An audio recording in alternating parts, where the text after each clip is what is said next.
ಮಧ್ಯಪ್ರಾಚ್ಯದಲ್ಲಿ ಆಗ್ತಾ ಇರುವಂತಹ ಯುದ್ಧದ ಪರಿಣಾಮ ನಮ್ಮ ಭಾರತ ದೇಶದ ಮೇಲೂ ಕೂಡ ಆಗ್ತಾ ಇದೆ. ಅದರಲ್ಲೂ ಮುಖ್ಯವಾಗಿ ಸಿಲಿಂಡರ್ ಸಮಸ್ಯೆ ಎದುರಾಗಿದೆ. ಈ ಸಿಲಿಂಡರ್ ಸಮಸ್ಯೆಯ ಮಧ್ಯದಲ್ಲಿ ಭಾರತಕ್ಕೆ ಶಿವಾಲಿಕ್ ಹಡಗು, ಗುಜರಾತ್ನ ಮುಂದ್ರಾ ಬಂದರಿಗೆ ಶಿವಾಲಿಕ್ ಹಡಗು ಬಂದಿದೆ. ಹಡಗು ಮಧ್ಯಪ್ರಾಚ್ಯ ಯುದ್ಧದ ನಡುವೆ ಭಾರತಕ್ಕೆ ಬಂದಿರೋದು. ಸಿಲಿಂಡರ್ ಸಮಸ್ಯೆಯ ಮಧ್ಯೆ ಶಿವಾಲಿಕ್ ಹಡಗು ಈಗ ಭಾರತಕ್ಕೆ ಬಂದಿರೋದು. 45,000 ಮೆಟ್ರಿಕ್ ಟನ್ LPG ತುಂಬಿದಂತಹ ಹಡಗು. ದೇಶದಲ್ಲಿ LPG ಅಭಾವ ಇದೆ. ಈಗ ಈ ಶಿವಾಲಿಕ್ ಹಡಗು ಬಂದಿರುವ ಹಿನ್ನೆಲೆಯಲ್ಲಿ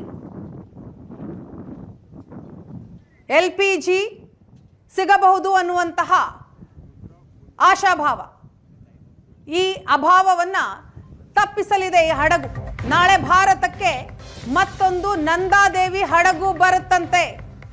ಭಾರತದತ್ತ ಎರಡನೆಯ ಹಡಗು.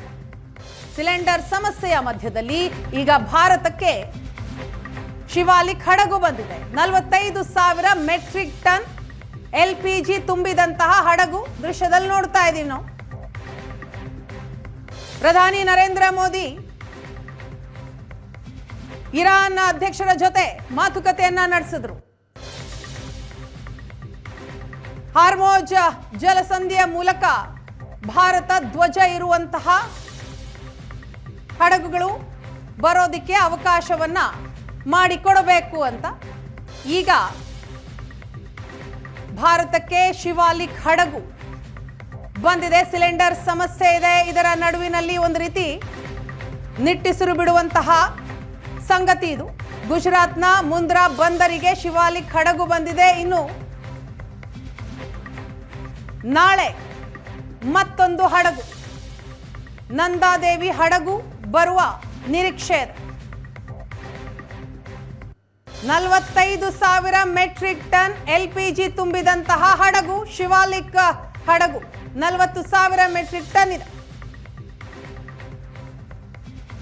ಇನ್ನು ನಂದಾದೇವಿ ಎರಡನೇ ಹಡಗು, ಅದರಲ್ಲಿ 46,000 ಮೆಟ್ರಿಕ್ ಟನ್ LPG ಇರುತ್ತೆ.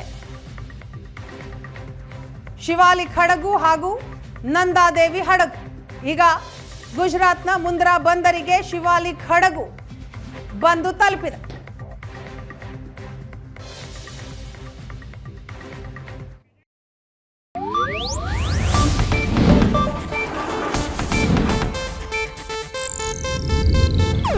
ಇದು ಏಷ್ಯಾನೆಟ್ ನ್ಯೂಸ್ ನೆಟ್ವರ್ಕ್ ಪ್ರಸ್ತುತಿ.